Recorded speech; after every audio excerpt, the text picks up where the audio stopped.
দর্শক মণ্ডলী, মহান ভাষা আন্দোলনের স্মৃতিবাহী ২১শে ফেব্রুয়ারি সমাগত। ২১ আমাদের প্রাণের স্পন্দন, ২১ বাঙালির পথদিশা, ২১ আমাদের হৃদয়াপ্লুত ঐশ্বর্য, ২১ আমাদের অহংকার। মোদের গৌরব, মোদের আশা, আমরে বাংলা ভাষা। ২১শে ফেব্রুয়ারি এখন শুধু বাঙালির নয়, বিশ্বের অন্যান্য জনগোষ্ঠীরও। জাতিসংঘের সদস্যভুক্ত সব দেশ ও জাতি এই দিনে নিজ নিজ ভাষার মর্যাদার কথা চিন্তা করে, উদযাপন করে আন্তর্জাতিক মাতৃভাষা দিবস। মাতৃভাষার জন্য আত্মত্যাগের বাঙালির এ এক বিশ্বজনীন স্বীকৃতি। দর্শক মণ্ডলী, মহান ভাষা দিবস উপলক্ষে কানাডা থেকে নির্মিত, টরন্টো থেকে প্রচারিত বাংলা টেলিভিশন কানাডার এই বিশেষ আয়োজনে আপনাদের সবাইকে স্বাগত জানাচ্ছি। আমি আসমা আহমেদ মাসুদ। ১৯৫২ সালের ২১শে ফেব্রুয়ারি মায়ের ভাষায় কথা বলার দাবিতে ঢাকার রাজপথে ১৪৪ ধারা ভঙ্গ করে প্রাণ দিয়েছিলেন সালাম, বরকত, রফিক, শফিক, জব্বার সহ নাম না জানা আরও অনেকে। সেদিনের সেই মিছিল থেকে বীর সন্তানদের কেউ বাড়ি ফেরেনি। বাড়িতে মায়েরা অপেক্ষা করেছেন অনন্তকাল। কুমড়ো ফুলে ফুলে নুয়ে পড়েছে লতাটা, সজনে ডাঁটায় ভরে গেছে গাছটা, আর আমি ডালের বড়ি শুকিয়ে রেখেছি। খোকা, তুই কবে আসবি? কবে ছুটি? চিঠিটা তার পকেটে ছিল, ছেঁড়া আর রক্তে ভেজা। মাগো, ওরা বলে সবার কথা কেড়ে নেবে, তোমার কোলে শুয়ে গল্প শুনতে দেবে না। বলো মা, তাই কি হয়? তাই তো আমার দেরি হচ্ছে। তোমার জন্যে কথার ঝুড়ি নিয়ে তবেই না বাড়ি ফিরব। লক্ষ্মী মা রাগ করে না, মাত্র তো আর কটা দিন। পাগল ছেলে। মা পড়ে আর হাসে। তোর উপরে রাগ করতে পারি? নারকেলের চিড়ে কোটে, উড়কি ধানের মুরকি ভাজে, এটা সেটা আরো কত কি। তার খোকা যে বাড়ি ফিরবে, ক্লান্ত খোকা। কুমড়ো ফুল শুকিয়ে গেছে, ঝরে পড়েছে ডাঁটা, পুঁইলতাটা নেতানো। খোকা এলি? ঝাপসা চোখে মা তাকায় উঠানে উঠানে, যেখানে খোকার সব শকুনিরা ব্যবচ্ছেদ করে। এখন মার চোখে চৈত্রের রোদ পুড়িয়ে দেয় শকুনিদের। তারপর দাওয়ায় বসে মা আবার ধান ভানে, বিন্নি ধানের খই ভাজে। খোকা তার কখন আসে, কখন আসে? দর্শক মণ্ডলী, আপনারা দেখছেন কানাডায় নির্মিত, টরন্টো থেকে প্রচারিত বাংলা টেলিভিশন কানাডার বিশেষ অনুষ্ঠান মালা। পৃথিবীর যে কোনো প্রান্ত থেকে যে কোনো সময়ে আমাদের অনুষ্ঠান দেখার জন্য লগ ইন করুন www.banglatelevision.net।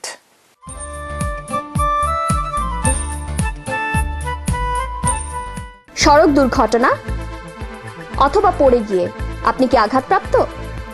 ২০ বছরের অভিজ্ঞতায় সমৃদ্ধ আইনজীবী ব্যারিস্টার ঘোষ ও মালহোত্রা সাহায্য নিন। আপনার সঠিক ক্ষতিপূরণ প্রাপ্তিতে অভিজ্ঞ আইনজীবীর কোনো বিকল্প নেই। সানমুন ট্রাভেলস অ্যান্ড ট্যুরস, আপনার আনন্দময় ও নিশ্চিন্ত ভ্রমণের নিশ্চয়তা। 4166362121। বাড়ি কিনবেন? সে অনেক ঝামেলা। আমি আপনাকে সাহায্য করব। সঠিক বাড়িটি কেমনে খুঁজে পাবো? আমি আপনাকে সাহায্য করব। মর্গেজ পেতে তো অনেক সমস্যা। আপনার মর্গেজ সমস্যা সহ বাড়ি কেনা বেচার যাবতীয় পরামর্শের জন্য সাজ্জাদ একটি বিশ্বস্ত নাম।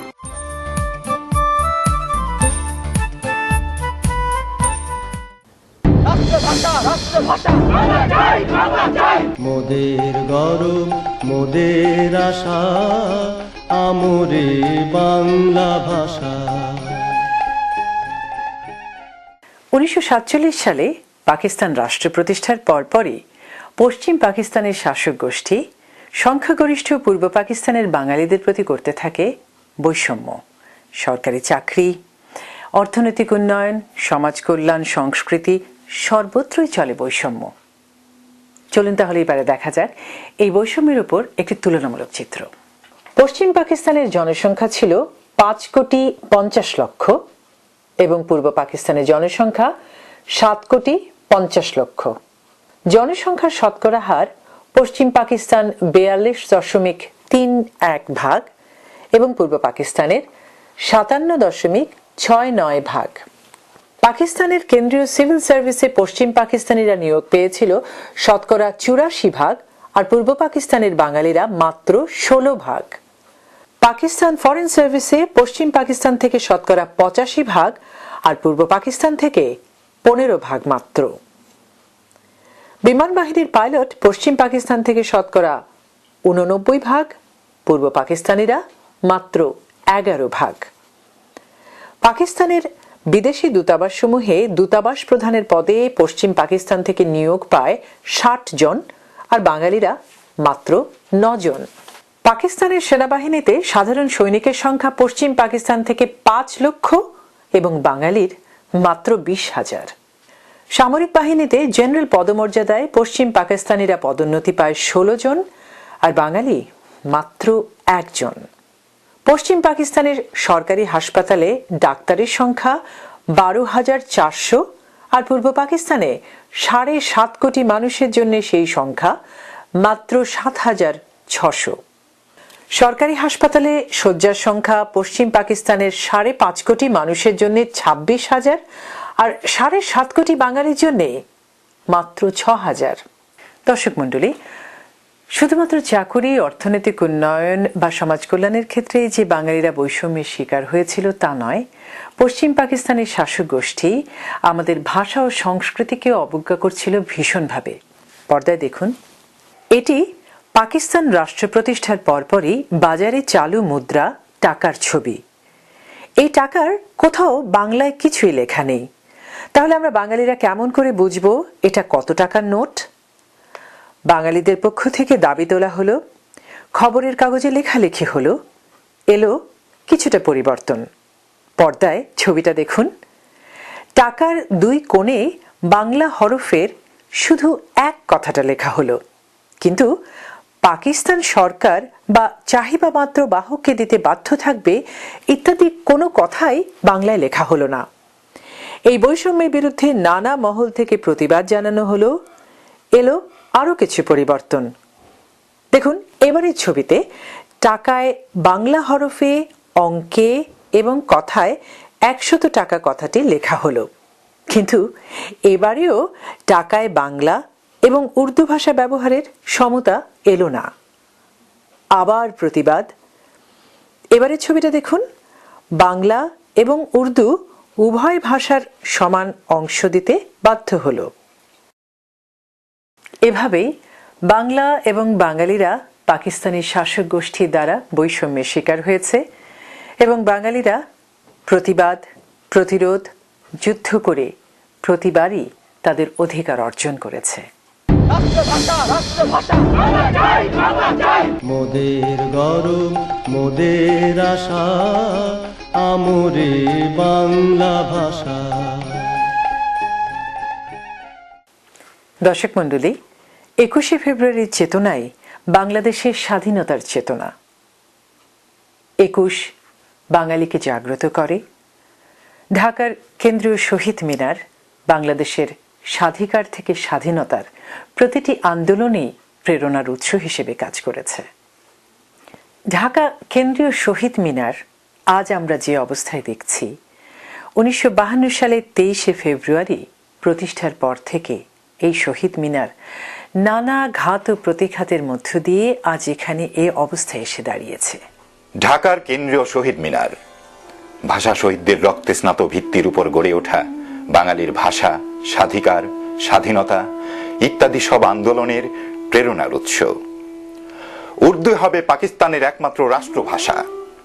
পাকিস্তানের গভর্নর জেনারেল মোহাম্মদ আলী জিন্নার এমন দম্ভক্তির প্রতিবাদে বাঙালি তখন সোচ্চার। পাকিস্তানি শোষক গোষ্ঠী চায় বাঙালিকে চিরদিনের জন্য পদানত রাখতে।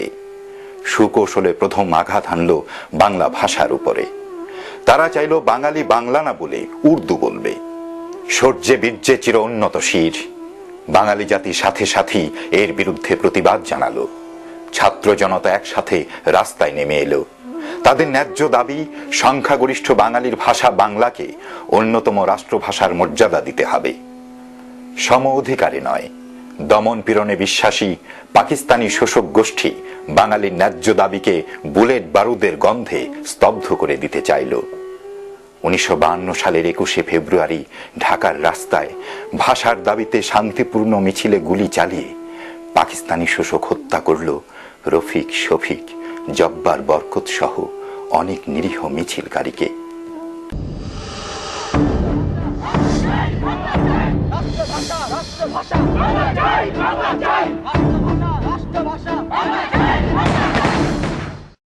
ভাষার দাবিতে জীবনদানকারী বীর শহীদদের স্মরণে দেশের প্রথম শহীদ স্মৃতিস্তম্ভ নির্মিত হয় এই হত্যাকাণ্ডের ঠিক 2 দিন পরেই 23শে ফেব্রুয়ারি বর্তমান শহীদ মিনারের দক্ষিণ পূর্ব কোণে ভাষা শহীদদের রক্ত ভেজা স্থানে। ঢাকা মেডিকেল কলেজের ছাত্রদের তাৎক্ষণিক সিদ্ধান্ত ও তত্ত্বাবধানে 10.5 ফুট উঁচু ও 6 ফুট চওড়া ভিত্তির উপর এই স্থাপত্যটির নির্মাণ কাজ শেষ হওয়ার সাথে সাথেই এটি ঢাকা শহরবাসীর প্রতিবাদী আন্দোলনের প্রতীকী মর্যাদা লাভ করে। এখানে হাজার হাজার মানুষ জড়ো হয়ে শহীদদের প্রতি তাদের শ্রদ্ধা জানায় এবং নতুন করে আন্দোলনের শক্তি সঞ্চয় করতে থাকে। 26শে ফেব্রুয়ারি 1952 দৈনিক আজাদ পত্রিকার তৎকালীন সম্পাদক আবুল কালাম শামসুদ্দিন নবনির্মিত এই শহীদ মিনারটি আনুষ্ঠানিকভাবে উদ্বোধন করেন। কিন্তু ওই দিন বিকেলই হাজার হাজার পুলিশ সরকারের নির্দেশে পুরো এলাকা ঘেরাও করে শহীদ মিনারটি গুড়িয়ে দেয়। শহীদ মিনারটি ভেঙে ফেললেও শাসকরা শহীদদের স্মৃতি মুছে ফেলতে পারেনি। সারা দেশে, বিশেষ করে দেশের শিক্ষা প্রতিষ্ঠানগুলোতে রাতারাতি একই আদলে অসংখ্য শহীদ মিনার গড়ে তোলে ছাত্র জনতা স্বতঃস্ফূর্তভাবে। 1953 সাল থেকে ছাত্র ও যুব সমাজ 21শে ফেব্রুয়ারিকে শহীদ দিবস হিসেবে পালন করতে থাকে। 1956 সালের 21শে ফেব্রুয়ারি দ্বিতীয়বারের মতো সেই একই স্থানে শহীদ মিনারের ভিত্তিপ্রস্তর স্থাপন করেন তৎকালীন পূর্ব পাকিস্তান সরকারের মুখ্যমন্ত্রী আবু হোসেন সরকার, মৌলানা আব্দুল হামিদ খান ভাসানী ও শহীদ বরকতের মা হাসিনা বেগম। ওই সময় থেকে 21শে ফেব্রুয়ারিকে আনুষ্ঠানিকভাবে শহীদ দিবস ও সরকারি ছুটির দিন হিসাবে ঘোষণা করা হয়। 1957 সালে বর্তমান আদলে শহীদ মিনার নির্মাণ কাজ শুরু হয় শিল্পী হামিদুর রহমানের পরিকল্পনা ও নকশা অনুযায়ী। হামিদুর রহমানের পরিকল্পনা ছিল বেশ বড় আয়তনের শহীদ মিনার কমপ্লেক্স তৈরি করা। কিন্তু 1958 সালে পাকিস্তানের তৎকালীন প্রেসিডেন্ট জেনারেল ইস্কান্দার মির্জা সারা পাকিস্তানে সামরিক শাসন জারি করেন। বন্ধ করে দেয়া হয় শহীদ মিনারের নির্মাণ কাজ। কিন্তু থেমে থাকেনি মানুষের শ্রদ্ধা নিবেদন। 1956 থেকে 1962 এই 4 বছর এই অসম্পূর্ণ শহীদ মিনারই লাখো মানুষ তাদের শ্রদ্ধা জানিয়েছে। 1962 সালে পূর্ব পাকিস্তানের সেই সময়কার গভর্নর আজম খানের নির্দেশে মূল নকশার অনেকখানি পরিবর্তন করে একটি নকশা দাঁড় করানো হয়। পরিবর্তিত এই নকশা অনুযায়ী নির্মিত শহীদ মিনারটি 1963 সালের 21শে ফেব্রুয়ারি উদ্বোধন করেন শহীদ বরকতের মা হাসিনা বেগম। 1971 সালের স্বাধীনতা যুদ্ধের সময়ে পাক বাহিনী আবারও শহীদ মিনারটি ভেঙে গুড়িয়ে দেয় এবং ওই একই স্থানে একটি মসজিদের সাইনবোর্ড টাঙিয়ে দেয়। বাংলাদেশ স্বাধীনতা অর্জনের পরপরই 1972-73 সালে পুনরায় 1963 সালের নকশা অনুসরণ করে নির্মাণ করা হয় বর্তমান শহীদ মিনার। ঢাকা কেন্দ্রীয় শহীদ মিনার আজ লক্ষ কোটি বাঙালির মনে 21শে চেতনা তথা জাতীয় আশা আকাঙ্ক্ষার প্রতীক রূপে দাঁড়িয়ে আছে। দর্শক মণ্ডলী, আপনারা দেখছেন কানাডায় নির্মিত টরন্টো থেকে প্রচারিত বাংলা টেলিভিশন কানাডার বিশেষ অনুষ্ঠান মালা। পৃথিবীর যে কোনো প্রান্ত থেকে যে কোনো সময়ে আমাদের অনুষ্ঠান দেখার জন্য লগ ইন করুন www.banglatelevision.net।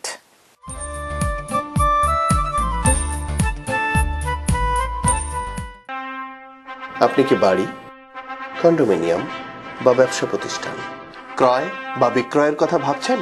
আমি সাজ্জাদ বিশ্বস্ততা এবং নির্ভরশীলতার সাথে আপনাদের সাথে আছি। রোজ ব্র্যান্ড সরাসরি বাংলাদেশ থেকে আমদানি করছে ইলিশ, রুই কাতলা, পাবদা পুঁটি সহ সব ধরনের মাছ। টরন্টো, মন্ট্রিয়াল সহ কানাডার বাংলাদেশি গ্রোসারি সমূহে রোজ ব্র্যান্ডের মাছ পাওয়া যাচ্ছে। পল্টু কুমার শিকদার, টরন্টোতে বাংলাভাষী কেনেডিয়ান ব্যারিস্টার। আপনার যে কোনো আইনগত সমস্যায় নির্ভরযোগ্য এবং দক্ষ। ব্যারিস্টার পল্টু কুমার শিকদার।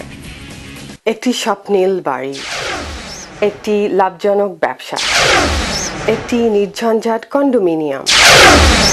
আপনার এমন সব স্বপ্ন পূরণে অভিজ্ঞ রিয়েল এস্টেট এজেন্ট শাহজাদ একটি বিশ্বস্ত নাম।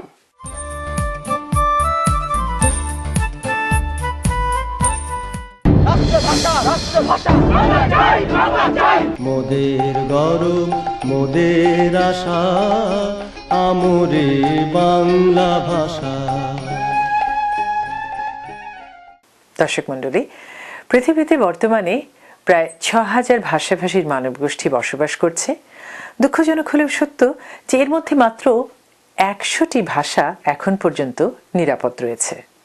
ইউনেস্কোর এক গবেষণায় দেখা গেছে ২০৯৯ সালের মধ্যেই পৃথিবী থেকে হারিয়ে যাবে ৩,০০০ ভাষা, অর্থাৎ চিরতরে লুপ্ত হয়ে যাবে এইসব সংস্কৃতি। এ বিষয়ে বিশ্ব সচেতনতা সৃষ্টির উদ্দেশ্যে ১৯৯৯ সালের নভেম্বর মাসে ইউনেস্কো বাঙালির ভাষা দিবস ২১শে ফেব্রুয়ারিকে ঘোষণা করেছে আন্তর্জাতিক মাতৃভাষা দিবস। ভাষার জন্য বাঙালির আত্মত্যাগের এ এক বিরল বিশ্ব স্বীকৃতি ও সম্মান। আমাদের ২১শে ফেব্রুয়ারি আজ বিশ্ববাসীর আন্তর্জাতিক মাতৃভাষা দিবস। দর্শক মণ্ডলী, বাঙালির এই অর্জন, এই সম্মানকে স্থায়ী রূপ দেবার উদ্দেশ্যে বিশ্বের বড় বড় শহরে মূলত বাঙালিদের উদ্যোগেই প্রতিষ্ঠা করার চেষ্টা করা হচ্ছে আন্তর্জাতিক মাতৃভাষা স্মৃতিস্তম্ভের। ইতিমধ্যেই শহীদ স্মৃতিস্তম্ভ গড়ে উঠেছে জাপানের টোকিও শহরে, অস্ট্রেলিয়ার সিডনি শহরের উপকণ্ঠে। কানাডার টরন্টো শহরেও অনুরূপ স্মৃতিস্তম্ভ গড়ার উদ্যোগ সফলতার দ্বারপ্রান্তে। পর্দায় দেখুন টরন্টো স্মৃতিস্তম্ভের অনুমোদিত নকশা। আশা করছি নিকট ভবিষ্যতে টরন্টোতেও প্রবাসী বাঙালিরা শহরের স্থায়ী শহীদ স্মৃতিস্তম্ভে তাজা গোলাপ দিয়ে শ্রদ্ধা জানাবে ভাষা শহীদদের প্রতি। দর্শক মণ্ডলী, এই স্মৃতিস্তম্ভ নির্মাণ কাজের শুরুর অগ্রগতি সম্বন্ধে এখন আমরা শুনব মোহাম্মদ আলী বুখারীর কাছ থেকে। জনাব বুখারী এই স্মৃতিস্তম্ভ নির্মাণ বাস্তবায়ন কমিটির সদস্য সচিব এবং এই মহৎ কাজের একজন অন্যতম উদ্যোক্তা। টরন্টোয় ভাষা সৌধ হতে যাচ্ছে। ১৯৫২ সালের ভাষা শহীদদের স্মরণে টরন্টোয় এই স্মৃতিসৌধ হতে যাচ্ছে এবং সেজন্য পুরো দমে কাজ এগিয়ে যাচ্ছে আন্তর্জাতিক মাতৃভাষা দিবস স্মৃতিসৌধ কমিটির উদ্যোগে। টরন্টোয় যে ভাষা সৌধটি হবে সেটি অনুমোদন সিটি দিয়েছে এবং এই ডিজাইনটি যিনি করেছেন তিনি বুয়েটের আর্কিটেক্ট নাজমুল জাগিরদার। এই শহীদ মিনারে অর্থাৎ ভাষা সৌধে ৭টি স্তম্ভ থাকবে। ৫টি স্তম্ভ ৫টি মহাদেশকে রিপ্রেজেন্ট করবে, আর ২টি স্তম্ভের একটি যেটি গ্রানাইট পাথরে হবে সেটি মাতৃতুল্য ধরণীকে প্রতিবিম্বিত করবে। তার পাশে দাঁড়িয়ে থাকবে সন্তান তুল্য পৃথিবীর ৬০০ কোটি মানুষের প্রতীক সন্তান। প্রিয় দর্শক, আপনারা হয়তো ভাবছেন এই শহীদ মিনারটি কবে হবে। এটি যে দ্রুতই হবে সে ব্যাপারে আমরা আপনাদেরকে আশ্বস্ত করতে পারি এবং সেই অনুযায়ী পুরোদমে কাজ চলছে। এটি একটি জটিল প্রক্রিয়া। এটি কানাডার আবহাওয়াগত দিক বিবেচনায় একটি স্মৃতিসৌধ নির্মাণ এবং এটির ম্যাটেরিয়াল যেগুলো ইউজ হবে সবকিছুই একটি আমলাতান্ত্রিক বিষয়। তবে আমরা আশাবাদী যে এটি খুব শীঘ্রই হচ্ছে এবং সেই প্রক্রিয়াটি পুরো দমেই চলছে। যে সোনালী রেখাকে সম্ভাবনা হিসেবে দেখে আমরা এগিয়ে যাচ্ছি, সেখানে প্রিয় দর্শক আপনাদের সমর্থন সবচাইতে বেশি, এবং সেজন্য আমরা তাকে শ্রদ্ধার সাথে লালন করতে চাই। এবং ইতিমধ্যে আপনারা জেনে খুশি হবেন যে টরন্টোর মেয়র, অন্টারিও প্রদেশের মুখ্যমন্ত্রী, উপমুখ্যমন্ত্রী এবং কানাডার বর্তমান মন্ত্রী, প্রাক্তন মন্ত্রী এবং সংসদ সদস্যরা এটির প্রতি পূর্ণ সমর্থন জানিয়েছেন। আমাদের শহীদ মিনার হবেই। মায়ের ভাষার প্রতি মানুষের অনুরাগ সহজাত। মানব শিশুর প্রথম শব্দ উচ্চারণ তার মায়েরই ভাষায়। মায়ের কথা শুনতে শুনতে শিশু শেখে কথা বলা। পৃথিবীতে বোধ করি শুধুমাত্র বাঙালিদেরই রক্ত ঝরেছে মায়ের ভাষায় কথা বলার অধিকার আদায়ের জন্য। মোদের গর্ব, মোদের আশা, আমরি বাংলা ভাষা। মোদের গর্ব, মোদের আশা, আমরি বাংলা ভাষা। মাগো তোমার কোলে, তোমার বলে কতই শান্তি ভালোবাসা।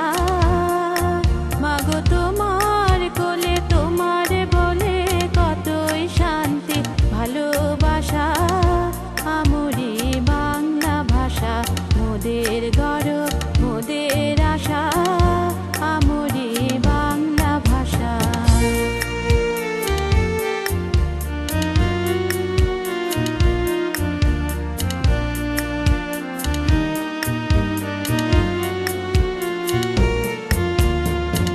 কি জাদু বাংলা গানে, গান গেয়ে তার মাঝি টানে। কি জাদু বাংলা গানে, গান গেয়ে তার মাঝি টানে। গেয়ে গান নাচে বাউল, গেয়ে গান নাচে বাউল, গান গেয়ে ধান কাটে চাষা। আমরি বাংলা ভাষা, মোদের গর্ব, মোদের আশা, আমরি বাংলা ভাষা।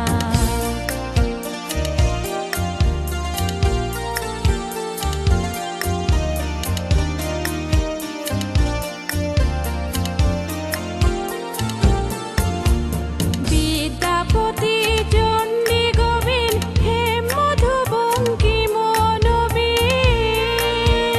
বিদ্যাপতি, চণ্ডী, গোবিন্দ, হেম, মধু, বঙ্কিম, নবীন। ওই ফুলেরই মধুর রসে, ওই ফুলেরই মধুর রসে বাঁধলো সুখে মধুর বাসা। আমরি বাংলা ভাষা, মোদের গর্ব, মোদের আশা, আমরি বাংলা ভাষা।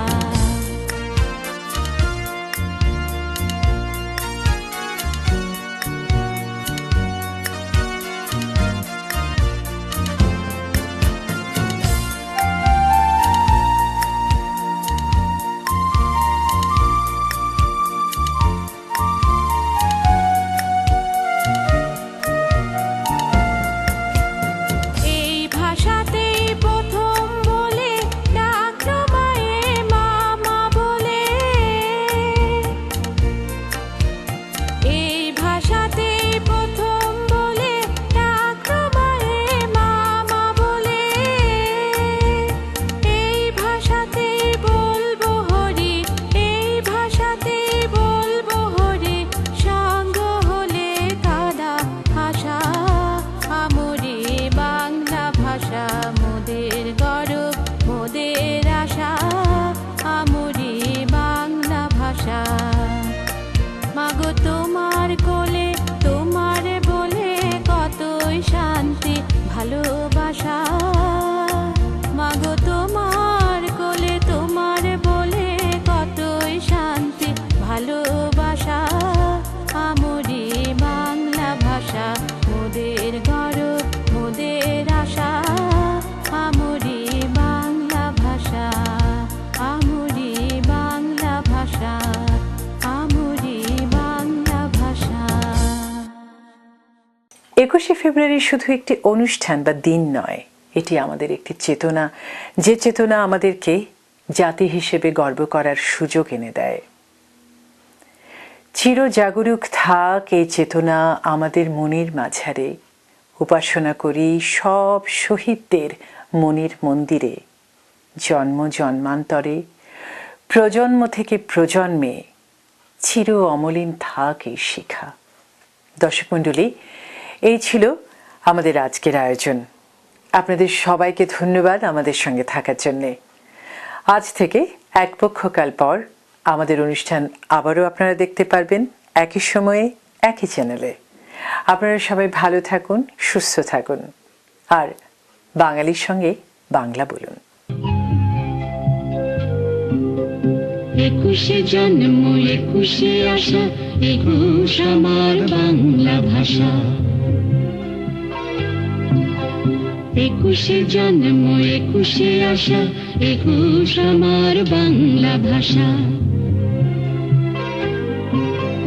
21শে জন্ম 21শে আশা, 21 আমার বাংলা ভাষা।